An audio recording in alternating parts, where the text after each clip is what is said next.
অরুণ মানে নতুন সূর্য। উদয়ের মধ্য গগনেই আচমকা অস্তমিত অরুণোদয়। মাত্র ৪২-এ থমকে গেল জীবনের চাকা। অভিনয় ছিল যাঁর ধ্যান জ্ঞান, শুটিং করতে করতেই শেষ হলো তার জীবনের অধ্যায়। যে বিজয়গড় ছিল তার সবচেয়ে ভালোবাসার জায়গা, সেখান থেকেই চিরদিনের মতো চলে যেতে হলো তাঁকে। আমি বিজয়গড় কলোনির একটা সাধারণ ছেলে, আজকে আমি রাহুল। এবার তাদের কাছে তো আমি বাবিন, বাবিন একটা পাস দিয়ে যাস তো, এটা কিন্তু চলছে। আমার বিজয়গড় কলোনির প্রত্যেকটা লোককে আমি ভালোবাসি। আমার একটা গানের লাইন মনে পড়ছে, কলোনি ছেড়ে হাত পা ছুঁড়ে রাতারাতি সেলিব্রেট। কিন্তু এখনো কেউ মারা গেলে পুরনো লোক পাড়ার সেই লোকগুলো একসাথে জড়ো হয়ে যায়। বাকি ফ্ল্যাট কিন্তু তাদের মতন লাইট নিভিয়ে রয়েছে, কিন্তু সেই লোকগুলো একসাথে হয়ে যায়, তখন সেই পুরনো বিজয়গড়কে দেখতে পাওয়া যায়। বা কোনো একদিন লোডশেডিং হয়ে গেল অনেক রাতে, এই বারান্দা থেকে ওই বারান্দা এখনও কথাবার্তা হয়। এই জিনিসটাও ছোটোবেলা থেকে আমি খুব থ্যাঙ্কফুল যে আমি বিজয়গড়ে বড় হয়েছি। সেইগুলো তোমার অভিনয় একটা মাত্রা যোগ করেছে, বা অনেক ক্যারেক্টার নিশ্চয়ই তোমার মনে পড়ে যায় যখন তুমি। আমার তো বিজয়গড় এবং তার আশপাশ থেকে আমি দূরে কোথাও যেতে পারবো না, অসম্ভব ব্যাপার। হয়তো বিজয়গড় থেকে যাবো, কোথায় যাবো না, লালকায় যেতে পারি ম্যাক্স, ওই মোল্লারদৌর মসজিদ অব্দি। শুরুটা হয়েছিল মাত্র ৩ বছর বয়সে।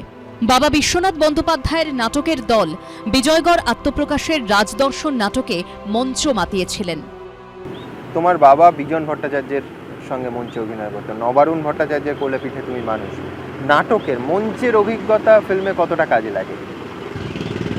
নাটকে যেটা সব থেকে বেশি স্ট্রং করে দেয় সেটা হচ্ছে অ্যাক্টার্স নার্ভ। ওখানে যেহেতু কোনো ইঞ্জির সুযোগ নেই, এবং ওই যে সেকেন্ড বেল আর থার্ড বেলের পর যে একটা নীরবতা, চারদিকে চুপ অন্ধকার হয়ে গেছে, তারপর যখন ফিল্মে ওই ঘাড় করে আওয়াজ হয় এবং আমি যখন জানি ৪ মিনিটের দাম ১২,০০০ টাকা, সেই নাটটা তখন কাজে লাগে যে আমি ভুল করলে আরেকটা ভালো করতে পারবো। নাহলে মনে হয় এই বাবা ৬,০০০ টাকা নষ্ট হয়ে গেল ২ মিনিটের একটা শট। সেই অ্যাক্টার্স নামটা কিন্তু নাটক করে দেয়। তারপর ২০০০ সালে চাকা ছবিতে অভিনয় দিয়ে বড় পর্দায় ক্যারিয়ার শুরু হয় রাহুল বন্দ্যোপাধ্যায়ের। ২০০৪-এ অভিনয় করেন আবার আসবো ফিরে ছবিতে। জনপ্রিয় সিরিয়াল খেলাতে আদিত্য চরিত্রে অভিনয় করে দর্শকের নজর কাড়েন। বাংলা সিরিয়াল আমার প্রাণ। বাংলা সিরিয়াল এবং তার অভিনেতাদের কাছ থেকে শাশ্বত চট্টোপাধ্যায়, রুদ্রনীল ঘোষ, খরাজ মুখার্জি, রজতাভ দত্ত, সুদীপ্তা চক্রবর্তী, অনুশ্রী দাস, মৌমিতা গুপ্ত, এত ভালো না অভিজ্ঞতাগুলো, এত ভালো সব মানুষ, এত ভালো সব অভিনেতা অভিনেত্রী, এত শিখেছি যে সেটা ভাবার না। ২০০৮ সালে বক্স অফিসে ঝড় তোলে চিরদিনই তুমি যে আমার নায়িকা প্রিয়াঙ্কা, যিনি পরবর্তীকালে তার জীবন সঙ্গিনী। অভিমান দেখেছো? আমি দেখেছি, আমার সেই দুশ্চিন্তাটা নেই।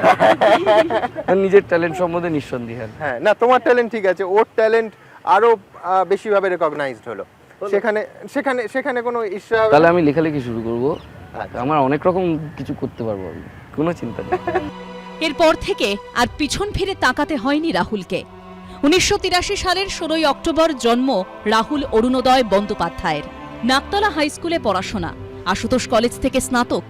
সিনেমার জগতে পা দেওয়ার পর আংশিক নাম বদল রাহুল। তবে অরুণোদয় নামটাকে কখনো সঙ্গছাড়া করেননি।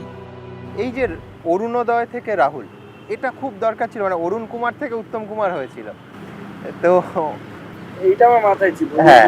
উত্তম কুমার হয়েছিল। আসলে আমার এই চিঠি লিখেছিল যখন ভেঙ্কটেশ বলেছিল যে অরুণোদয় नाम बहुत हेवी है याद रखने के लिए, अगर हीरो होना है तो कुछ ऐसा रखो जो पहले से पॉपुलर है, कुछ लोगों को पता है, तो राहुल।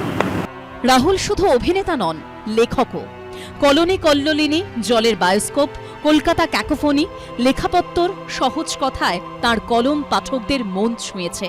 অভিনেতা লেখক রাহুল ছিলেন রাজনৈতিক সচেতন, বামপন্থায় বিশ্বাসী। সিপিএমের বহু কর্মসূচিতে তাঁকে দেখা যেত। তার শেষ যাত্রার গাড়িতেও লাগানো ছিল লাল পতাকা। খেলাতেও সমান আগ্রহী ছিলেন রাহুল অরুণোদয় বন্দ্যোপাধ্যায়। নিয়মিত ক্রিকেট, ফুটবল জগতের খবর রাখতেন। ইস্টবেঙ্গলের সমর্থক ছিলেন, মাঝে মধ্যেই খেলা দেখতে পৌঁছে যেতেন ময়দানে। মোহনবাগান না ইস্টবেঙ্গল? ইস্টবেঙ্গল। সোমবার ইস্টবেঙ্গল ক্লাবের তরফে লাল হলুদ পতাকা দিয়ে শেষ শ্রদ্ধা জানানো হয় অভিনেতাকে। রাহুল আর নেই, সহজ কথার পরিচিত আড্ডা আর ফিরবে না, কিন্তু রাহুল থেকে যাবেন সবার মনের মধ্যে। সৌমিত্র রায় ও মনামী রায়ের রিপোর্ট, এবিপি আনন্দ। এবিপি আনন্দ, এগিয়ে থাকে, এগিয়ে রাখে।